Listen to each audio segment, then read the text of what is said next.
It's a Friday evening. Thank you very much for joining us on News Tonight. My name is Kweku, and every evening when I join you, I bring you the latest happenings throughout the country. Well, before we fill you in with the details, let's look at some of the top stories that we have for you tonight. Coming up in the next 60 minutes, Ghana Police Service insists the military will only be deployed during the Akwatia by-elections when absolutely critical. More as it unveils stringent security measures ahead of the September polls. Military will be only on standby. As and when we need them, then we will deploy them. Meanwhile, the Ghana Journalists Association warns against military intimidation, urging safety and professionalism for journalists covering the by-elections.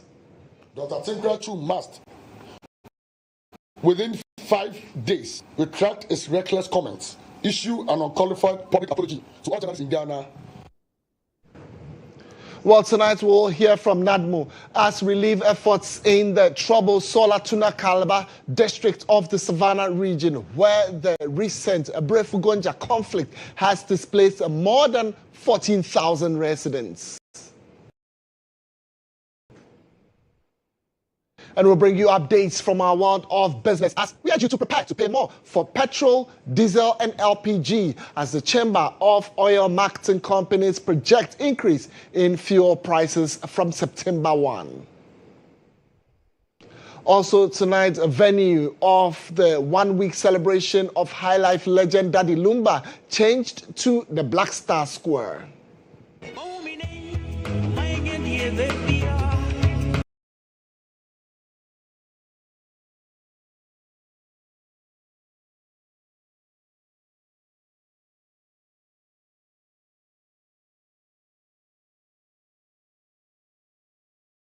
Later, at least 69 migrants confirmed dead after a boat capsized off the Mauritania.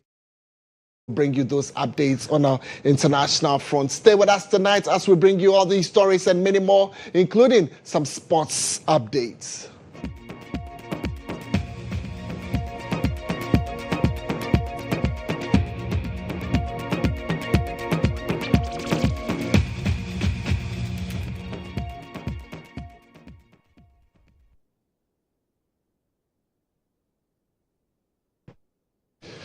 My name is Kweku. Thank you very much for choosing GHOne TV. Let's take the details of our stories tonight as 8 men who unleashed violence during the last month's Ablekuma North parliamentary rerun, attacking former Minister of State Akwatia and 2 others at the Methodist Church polling station have been convicted and sentenced by an Accra Circuit Court to pay some 6,000 Ghana cedis each, or in default served 24 months in prison. Well, there's more in the following news report.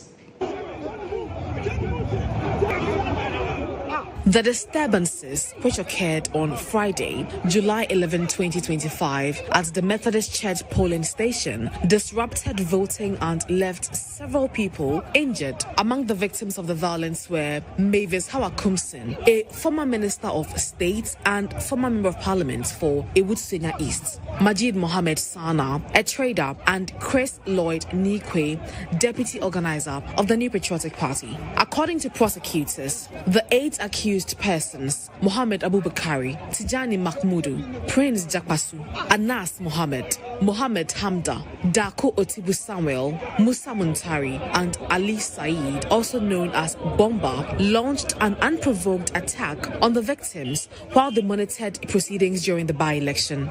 Mavis Hawakumsin and Mohammed Sana were assaulted first before the group later turned on Chris Lloyd Nikwe. The 8 were subsequently arrested and arraigned on charges of conspiracy to commit assault and 3 counts of assault, contrary to sections 23, 1 and 84 of the Criminal Offences Act 1960, Act 29. In court today, Friday, August 29, the accused persons all pleaded guilty. Presiding Judge His Honor Isaac Adu ordered each of the accused to pay a fine of 500 penalty units equivalent to 6,000 Ghana cedis, or in default, serve 24 months in prison. The trial, which began just 3 days ago, was fast-tracked following their admission of guilt guilt, bringing closure to a case that marred what should have been a peaceful rerun of the 19 polling stations in the Ablekuma North constituency.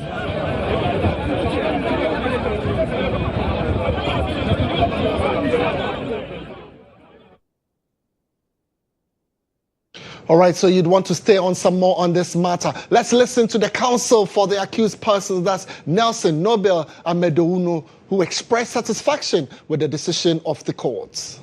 This victory is a win for democracy.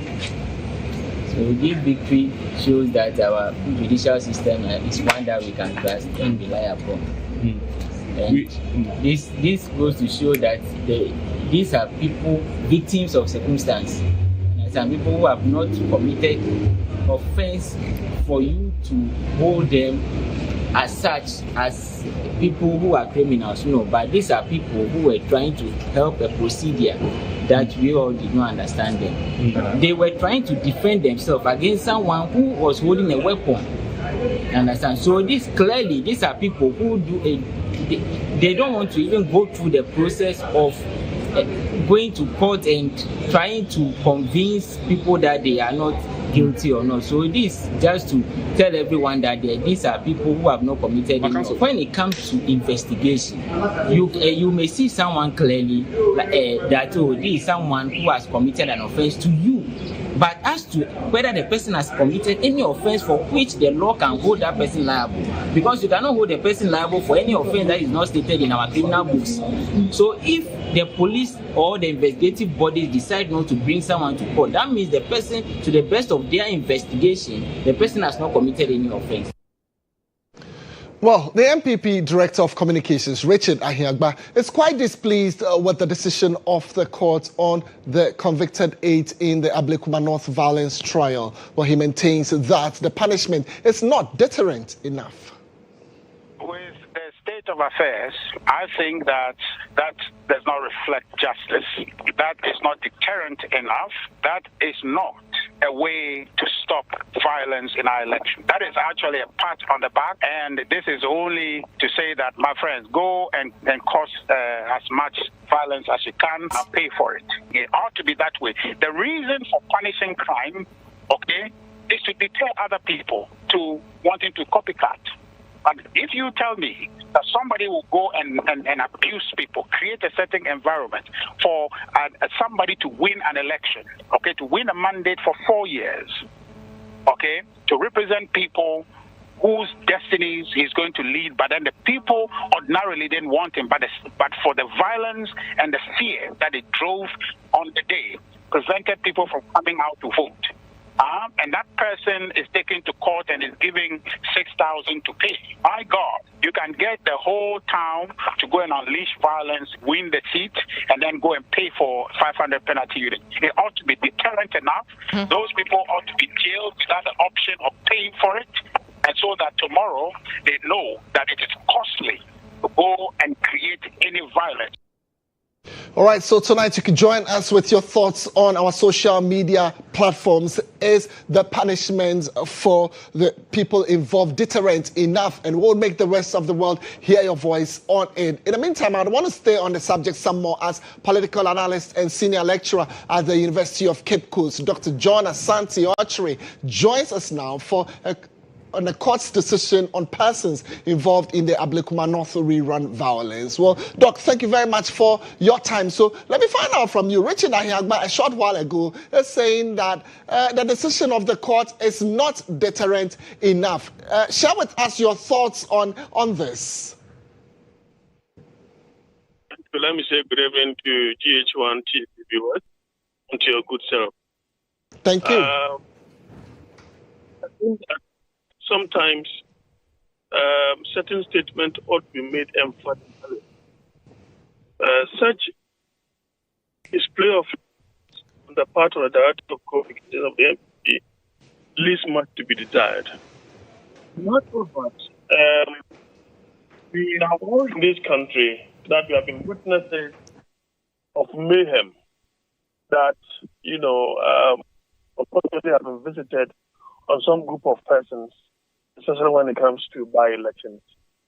And we cannot in any way leave the issue of I am also working on.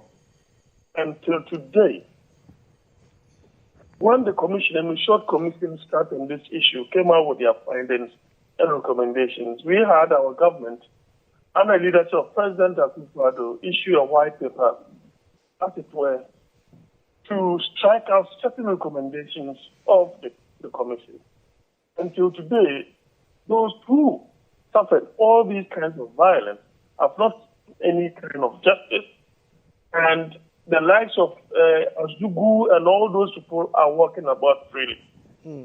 This, for me, is an improvement in the sense that within a record time, a short space of time, you have people who unfortunately did something untoward, right? And then the law has found them guilty. They admitted their guilt, and they have been found guilty, and charges have been given. I don't want to think that the Director of Communication of the NPP is suggesting that they should have been asked to pay 100,000 each, and then they will not be able to pay, and then it will be converted into what? Custodial sentence, and then what? I think that democracy is really working. If these people have been identified as members or supporters of the ruling government, then it means that if anything happens and you whether you belong to a party that is in government or in opposition, are definitely going to go through a law process and then you'll be found guilty or whatever. That being said, the 6,000 is not about, the 6,000 as an amount is just mere tokenism. Look, once you have been convicted of your own plea, this particular record will be with you till thy kingdom come. What this is that, for example, any of these states who want to travel abroad, when you are filing and filling your form for visa, you will be asked if you have had any brushes with the law. And if you have, you will have to provide that evidence. That itself could serve as a disincentive against you. One, in actual fact, the capital you intend to visit, or travel to, can easily decline your visa. And so you have to appreciate the fact that, look, they are not just merely money that is at stake. I think that it goes way beyond. That tag of a criminality, of offense that you have committed against the law, will be there. That being said, we've been in this country where a group of thugs of the MPP had to invade a court in which a sitting judge of a woman who was pregnant. So sometimes when we speak, for crying out loud, look, we have to speak with integrity. We have to speak with integrity, with our value systems in mind. This is not a matter of equalization. This is a matter of suggesting that, well, maybe it falls short of A, B, C, and D. As we said, that 6,000 cities, when a group of thugs invaded a court, how much were they meant to pay? Is it 2,000 cities? A law court, sovereignty of the people. So sometimes I just agree and agitated when I hear things of that nature being said by people who are politicians. My goodness, if this is how we want to build this country, then this democracy has no future. Dr. Asante, obviously not too pleased with politicians and political actors there. But to what extent do you think that political actors themselves bear responsibility for these violent incidents?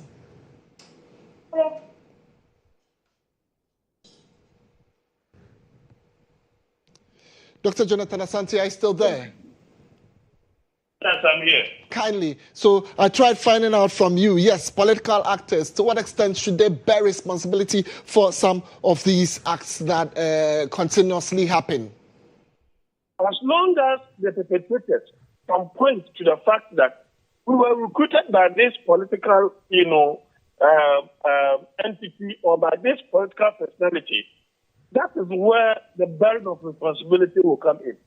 But because they have been paid, and then it's like they're on their own, whenever you get trouble, you not mention my name because I will not be there for you. That is the more reason why we do not get the politicians becoming corporate in all of these things. And it is always those who are the periphery, the poor, who think that, well, they are fighting for their rights, they are fighting in the name of these politicians. That's the more reason why you have these things. who are to be working, school. And, you would not even think about this thing. You would rather be thinking of how to better a lot, how to better the future. But unfortunately, poverty has been the driving force in our politics. Other than that, how can you buy somebody's mind with a token of 500, 300,000, 1,500, and so on and so forth? How can you buy somebody's mind like that? So the driving force is poverty. That is the common denominator. Dr. Santos, shortly. It's an improvement. Dr. Santos, shortly, in a few days, we go to Akwatia. Now, there are worries that these ugly incidents could rear its head in Akwatia. What do you think we should be doing to curb or nip these acts in the bud? Well, I've listened to the Ghana police. I think the Director of Operations spoke today on one of the sister stations. And I can tell you that the program that I'm expecting Akwatia to be a very peaceful by-election. The police are even wearing body cams. This is something I've been talking about forever. And it shouldn't only be at Akwatia. It should even be at our Galamsey site. When you go fight Galamsey, so that there will be, and then whatever chance will easily be recorded, and then it could be tendered in the law court, or whatever decision that ought to be taken. Dr. Jonathan Asante-Okyere, thank you very much for your time tonight. Well, we shifted into discussions on Akwatia shortly, so let me stay on it. That the Ghana Police Service has vowed to deal decisively with troublemakers planning to unleash violence during next Tuesday's Akwatia by-election. Well, according to the Director General of Operations at the Ghana Police Service, COP Vance Baba Gariba, the police service remains committed to ensuring a peaceful general elections before, during, and after the elections. Well, at a media briefing a short while ago, COP Gariba said the upcoming elections will not be business as usual. Well, he also assured that the military will only be deployed when the security situation escalates out of their hands. I must also caution of misinformation and disinformation. It is very important that the media and those on social media, that if you are in doubt, the command center will be opened all through round during this electoral process. You may come here and cross-check with any information that you are not too sure of.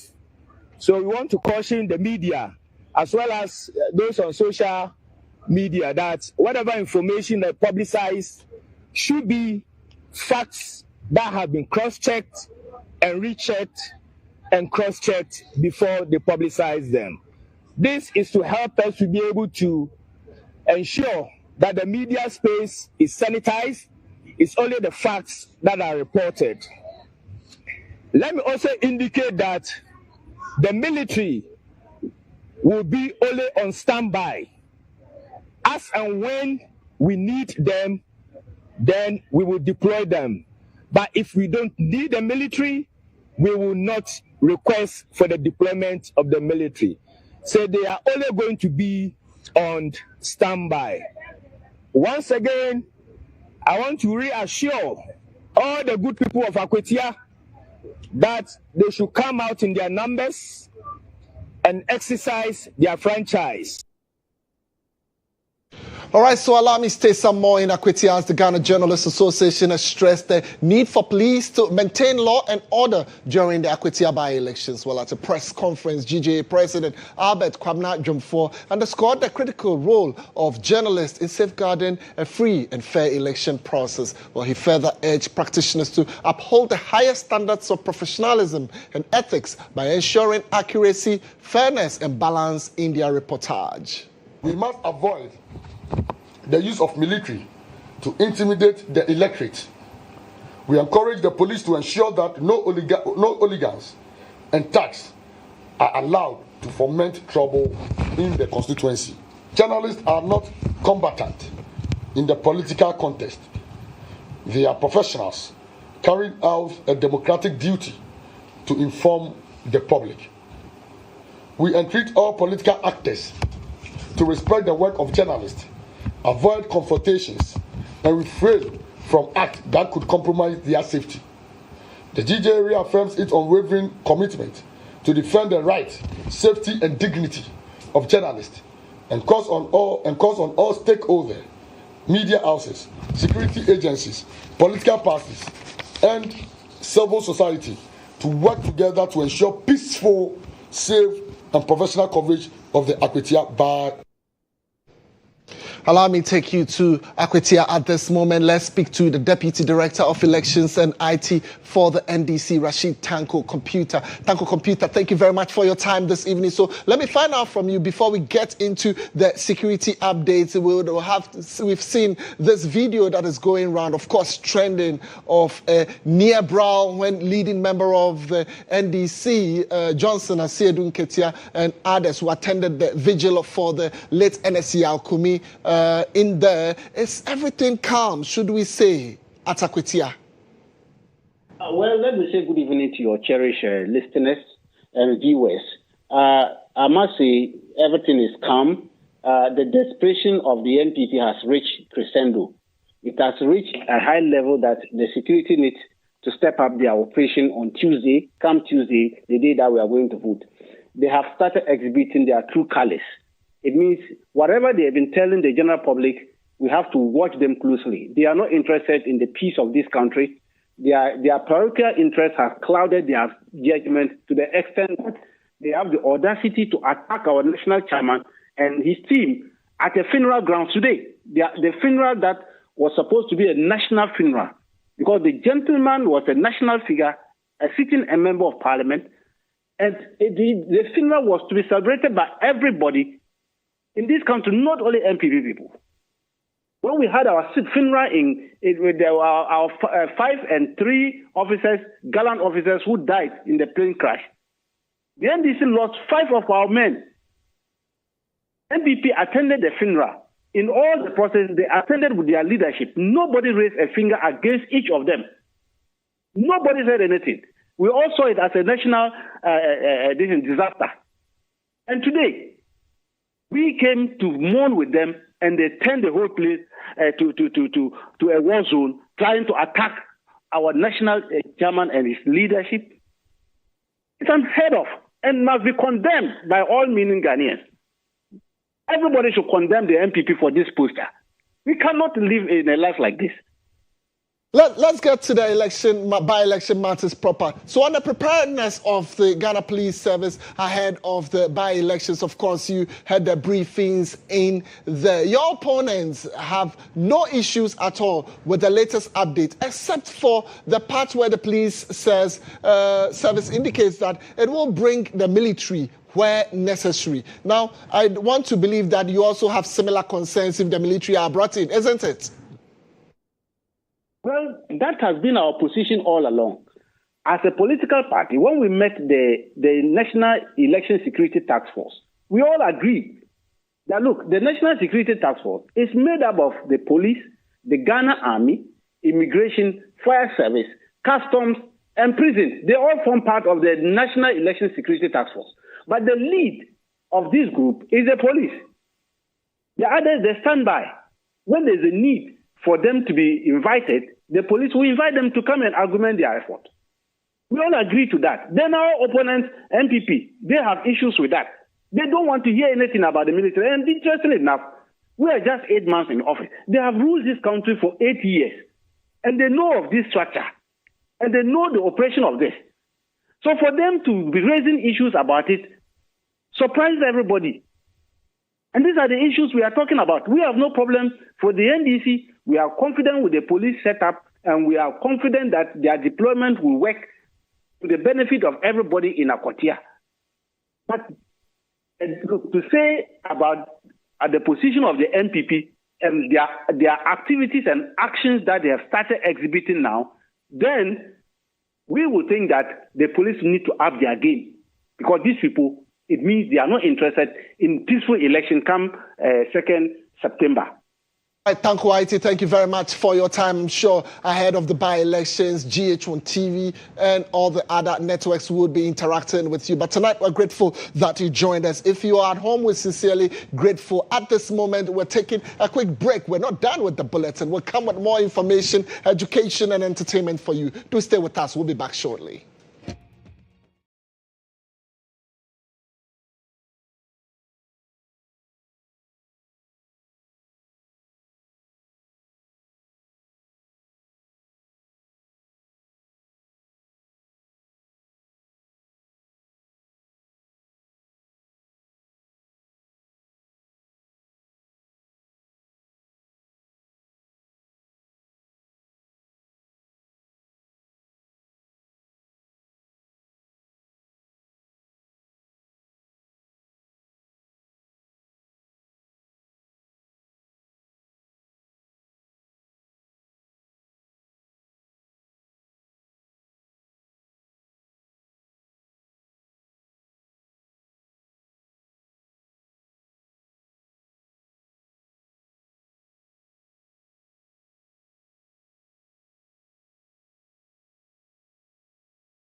Well, thank you very much for the confidence in us. We're bringing you some more stories. Now, the Ghana Journalists Association has strongly condemned threats made by the General Secretary of the Ghana Registered Nurses and Midwives Association, Dr. David Tenkrine, against journalists. Well, Dr. Tenkrine, during a live studio interview, allegedly claimed that journalists had been marked and would be dealt with whenever they visited public hospitals. Well, President of the Ghana Journalists Association, Ablekuma, described the comments as irresponsible, disturbing, and unbecoming of a leader of a professional health body. Well, the association has given Dr. Tenkrine a 5-day ultimatum to issue an unqualified apology to journalists across the country, warning that he will be held personally accountable should any harm befall media practitioners in hospitals or elsewhere as a result of this remark.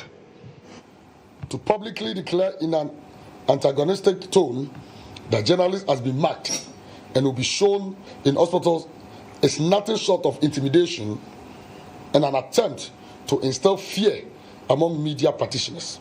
Such rhetoric, whether disguised as professionalism or not, creates fertile grounds for hostility and endangers the safety of journalists across the country. The GHOne will not sit idle while the safety and lives of journalists are put on the line.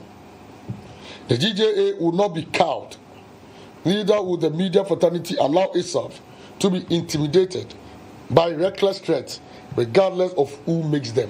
The GHOne serves notice as follows.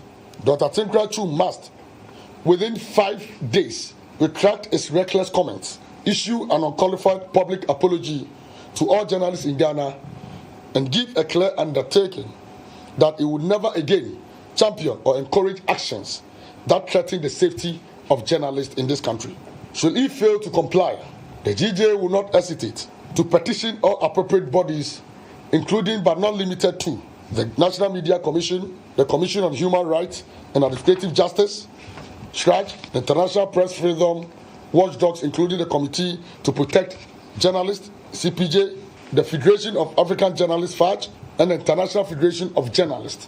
We will hold him personally accountable for any harm that befalls journalists in public hospitals or elsewhere as a result of his utterances.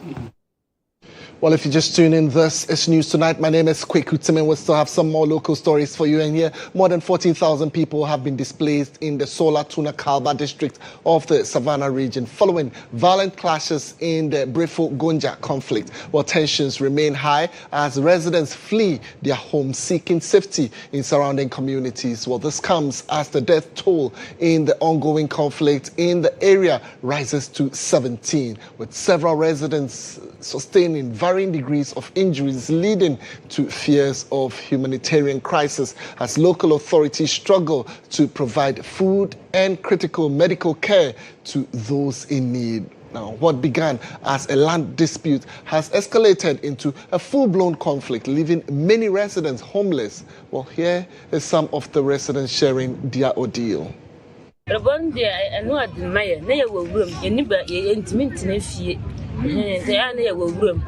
na ye ka kara sa na ye ba fia ye ntimi na ye de ye ba ya ye ka kara bi de ko man kola no wuro ho no ye ka kara bi ne ye san dia ko man kola no ho no nti ye ba fie ne ye ba fa ka kara bi ko ya na ba si ye ji na ya na ye dwan mesu mu kuta kola ba fa we ni fa we ntimi dwan kurampo bani nye ne firi tanchira ye wa no musin takwa ba nti ye njane ana ye mba bebre o mu nyina wo o ma dware ye hunu bra o mu wo para ketu ama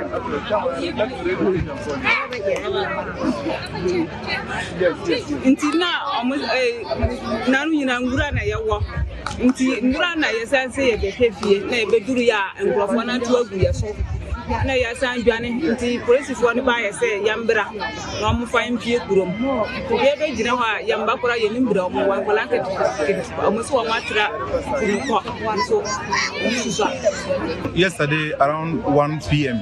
I was far away from the house. So what I could hear is the gunshot. So they were shooting the guns closer to the community. So I have to locate myself and make a call.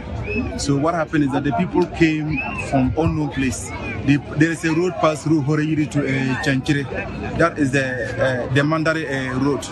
So the people appeared there, and roughly more than 50, almost getting to 60 people. So they picked them two. So the one that is leading, but the back one will be shooting. So one the person is running, trying to escape, but the back people will try to make sure that they Really an unfortunate incident there happening right now. Well, Savannah Regional NADMO Coordinator Mohammed Zakaria joins me now for a conversation on relief efforts currently underway in the district. Well, thank you very much for joining me tonight. Not a pleasant situation as we're receiving information here in Accra. But tell us, many persons we understand keep finding their way out of the district. For the displaced persons, what measures have you put in place as emergency support for them, as we're seeing some on our screens? Yes, thank you very much. NADMO, since the first day of this unfortunate incident, has been on the ground with the people that try to see how we can mitigate the suffering of our people. NADMO, from the very first day, we made sure we got in touch with some of the affected persons to safety places. And then through discussions with other agencies, we were able to locate a much more safer place for them. We set up a camp at the behind the Solar police station. That is where we set up the camp for the displaced persons. And then we also got in touch with our partner, the Red Cross Society of Ghana. They also responded to us by setting up to help us take care of the people. They brought us tents for us to be able to keep some of the people. But day in, day out, the numbers kept increasing. And so we needed to get in touch with some other partners to support us. So we got in touch with Ghana Health Service because we were getting some health issues with some of the displaced persons. So Ghana Health Service also quickly responded, and they set up a mini clinic at the camp, and it's serving us very well. We also got in touch with the Assembly and RESEC, and they were able to swiftly respond by assisting us to get some food to feed the people. As I speak, the NADMO headquarters is also in. We have received some shelters, tents, to be able to house many of the people who were sleeping outside. Right now, as I speak, we also received some food items from our headquarters. In fact, enough to be able to take care of the people for at least 2 weeks. From today, we will be able to take care of them. However, we have a challenge. We have a challenge because the numbers keep increasing day in, day out. As I speak, just yesterday night, we had about 250 people joining us at the camp from the Bole Enclave. And then, yes, from the Bole Enclave. Today, this morning and this afternoon, we've received about another 400 women and children, and they've also joined us here in this camp. Just this evening, we received another batch. They have also joined us. So, day in, day out, because perhaps they might certain information from their colleagues that they have a safe haven here. People are now agreeing to move here. And so the numbers keep increasing. We also have a situation where some other persons have grouped themselves and sought their own safe havens, and they are heading somewhere. I've had that data. Yesterday, I was informed by one assemblyman in one of the communities that he has about 3 places where some people are keeping themselves. And he told me, I asked him to give me the figures so that we see how we can reach out to them. One of the areas he told me they were about 600, and then they have another camp. They have about 400, and then another one, he said they have about 300 plus. So the challenge is going to be that the food we have received that we think we might be able to take care of the displaced persons here, it might not suffice us, because we would have to take the food to some of them at where they find themselves, because they can't feed us at now. But they don't also, or they are not also comfortable to come to the camp here in Sola. So that is the situation we find ourselves. Mahama Zakaria, thank you. Thank you very much for explaining the situation on the ground. This is where we say television gets results. Well, church bodies, corporates, Ghana, please move in and support these individuals who have become distressed in all these communities. You can go through GHOne TV and want to make sure that the victims receive these supports. Well, we'll move on to other stories, and here frequent fire outbreaks in market centers across the country may soon be brought under control following a joint initiative between the Youth Employment Agency, I'm talking about YEA, and the Ghana National Fire Service, which has seen some 894 newly trained fire assistants commissioned to support firefighting efforts. While speaking at the passing out ceremony, Chief Executive Officer of the YEA, Malik Basantali, noted that the program forms part of government's broader strategy to safeguard lives and property in market areas, while also creating vital employment opportunities for the young people. The new fire assistants, numbering 894, after completing weeks of rigorous training, are set to be deployed to markets and other high-risk areas where they will provide assistance in rapid response and enhance fire prevention efforts.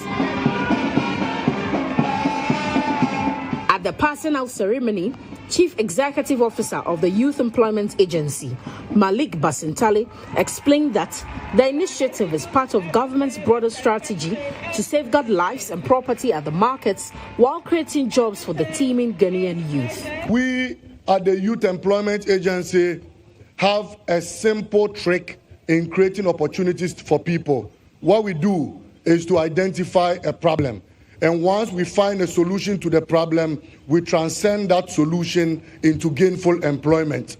And that is what we have done with the Ghana National Fire Service. We realized that a lot of marketplaces were stuck with fire outbreaks. Those are the many reasons why we have commissioned this unit. On his part, Minister for Youth Development and Empowerment, George Opari-Addo, urged the new fire assistants to build public trust through professionalism and excellence, noting that their work is critical to the effective rollout of government's 24-hour economy policy. As part of His Excellency's vision of resetting and building the Ghana we want through the 24-hour economy, the rolling out of this fire service assistance should augment our efforts in keeping our markets and public places safe, and also help the effective implementation of the 24-hour economy policy. Support the drive of the 24-hour economy. Work assiduously to make sure that our public places and our markets are not engulfed with fire anymore. Authorities are optimistic that with their deployment, the frequency of fire outbreaks, particularly in market centers, will reduce significantly, creating a safer environment to support the success of the 24-hour economy agenda. Well, if you're just joining us, this is News Tonight. All is set for me to bring you the latest from our world of business. The Business Brief is brought to you by CompuGhana. Passion for technology.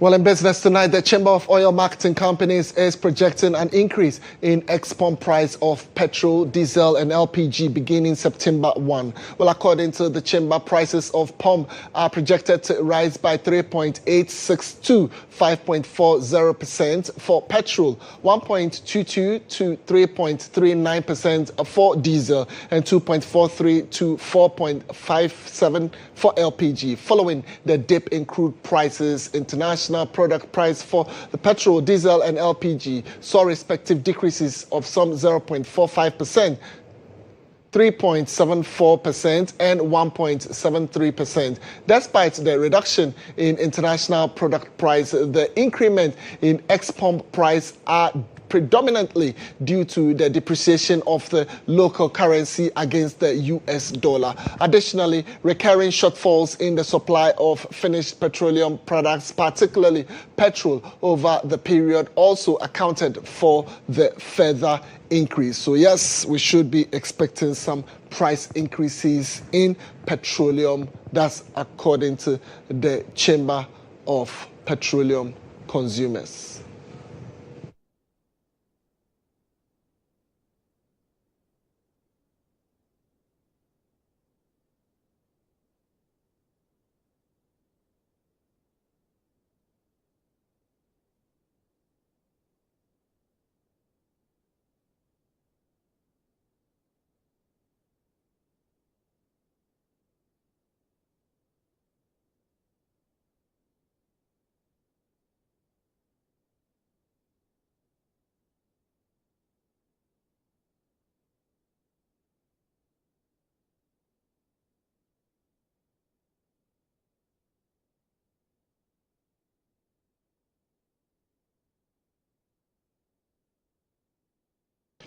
All right, so the projections is being made by the Chamber of Oil Marketing Companies. Well, we would follow closely and we'll bring you more details on it in our subsequent business stories. Well, let me bring you some updates as the Chief of Staff, Julius Deborah, has called on school authorities to end the practice of using farming and weeding as punishment for students, stressing that such measures undermine efforts to build positive attitudes towards agriculture in the country. While speaking on behalf of President John Dramani Mahama at the launch of the Government Schools Farm Initiative, Julius Deborah emphasized that farming should be seen as a venture of dignity, innovation, and entrepreneurship, and not a form of retribution. The School Farm Initiative is a program under the Presidential Initiative on Agriculture and Agribusiness, launched in collaboration with the Ghana Education Trust Fund and other key stakeholders. The initiative is designed to transform schools into centers of agricultural training, innovation, and entrepreneurship. Beyond education, the initiative aims to tackle broader national challenges such as reducing food import dependence and improving food security. At a consultative meeting, Chief of Staff Julius Deborah called on school authorities to end the practice of using farming and weeding as punishment for students, stressing that such measures undermine the efforts to build positive attitude towards agriculture. Headmasters to reconsider using weeding as a punishment to the students. Because if a child does something wrong and the only option of punishing them is to ask them to weed, they grow thinking that weeding or farming is a bad thing. So I will appeal to you to look at other alternative punishment. Either they go fetching water, they go sweeping, so that they will see farming as something attractive and not as a punishment. On his part, Director for Presidential Initiative on Agriculture and Agribusiness, Dr. Peter Boamo Tokuno, said the School Farm Initiative will not only promote agronomical practice among students, but also save the government between 840 million Ghana cedis to 1.4 billion cedis spent on school feeding. This amount is not only alarming and unsustainable, but also a compelling reason to rethink our school feeding strategies. The initiative seeks, among other things, to help reduce our import dependency on externally produced food crops, save foreign exchange, build capacity of our young people, create sustainable jobs, and minimize post-harvest losses. By transforming schools into dynamic centers for agricultural learning and production, the School Farm Initiative holds the promise of reversing Ghana's growing import dependence. All right, so that's about all we have for you in business. Very shortly, we'll bring you the latest from our world of sports, and then we'll get into some international stories. Now, don't forget that we'll also refresh you with some entertainment news. Do stay with us. The program is News Tonight. My name is Kweku. We're back shortly with more. The Business Brief was brought to you by CompuGhana, passion for technology.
And you welcome on to sports, where coach of Kodoko, Karim Zito, has stated that his team wants revenge against Gold Stars on Sunday.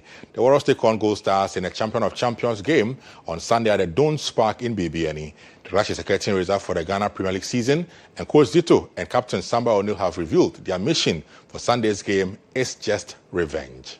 It will be a very difficult match, and as you know, they also beat us during the top four. So it will be a revenge not on physical issue, revenge on the field that we also like to do what? To also beat them to make it equal. And I'm very, very happy with this game because it will be in preparation for the Confederation Cup, and they also their Champions League they are going to play. So it will be a nice game. Very, very difficult, as we know, but we are getting ready for the challenge. We are coming all out for it, so we are going to take it. The score is in the top four, so we are coming to take our revenge, so as you know. From football, let's do some boxing news. And current WBO African Bantamweight champion Theophilus Alote has set his sights on winning a world title or belt. Now, speaking on the game, Alote revealed that beyond his continental success, he dreams of rising through the ranks and becoming an undisputed world champion in his early ages. The shot come, I'm ready to go. Yeah, because what I have to pass through, I've already passed through from the national coming to Africa. So from Africa, I have to go to the world level. Sure. And now I'm in Africa, so I'm ready for the world title because the person holding the world title, it doesn't do anything extraordinary. You just have to train, do everything with your teammates, arrange everything and stuff, go there, go for the victory. So now I'm ready for it.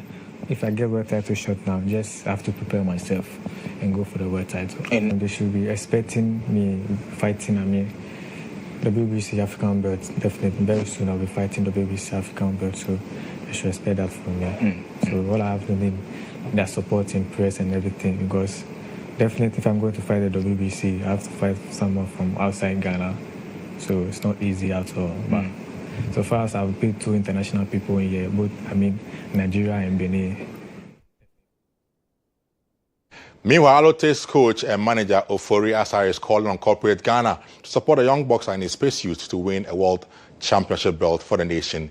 He urged fans to keep rallying behind the world African bantamweight champion, while calling on corporate bodies and stakeholders to throw their weight behind Alote's quest for global success. The youngest world champion that we've had was 23. 23 was the youngest age that Ghana has been able to use to get the world title. I think Dogbe and Ike did those things. We also can be there.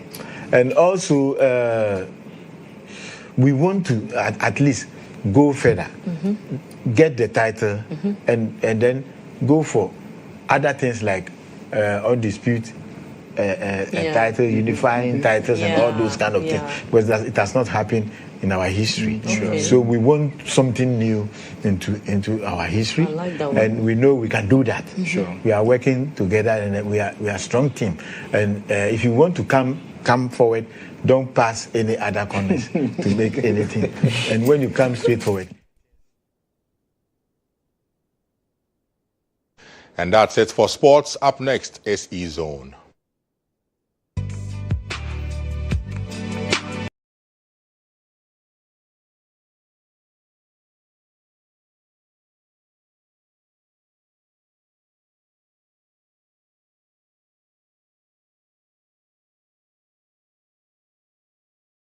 On GHOne tonight, family and management of High Life musician Daddy Lumba have announced a change to the venue for his one-week observance. The event, still scheduled for Saturday, August 30, 2025, will now take place at the Black Star Square in Accra, the same grounds where his candlelight vigil was held in his honor weeks ago. Well, the observance was originally planned for the University of Ghana Stadium, but was shifted following a formal reminder from the State Council of the ban on noise making, which remains in effect until September 5, 2025, because the original venue fell within within that jurisdiction. Well, the officials requested that the family consider postponing or relocating the event. Rather than postpone, the family of Daddy Lumba and the team opted for a relocation. So yes, now it would be at the Black Star Square.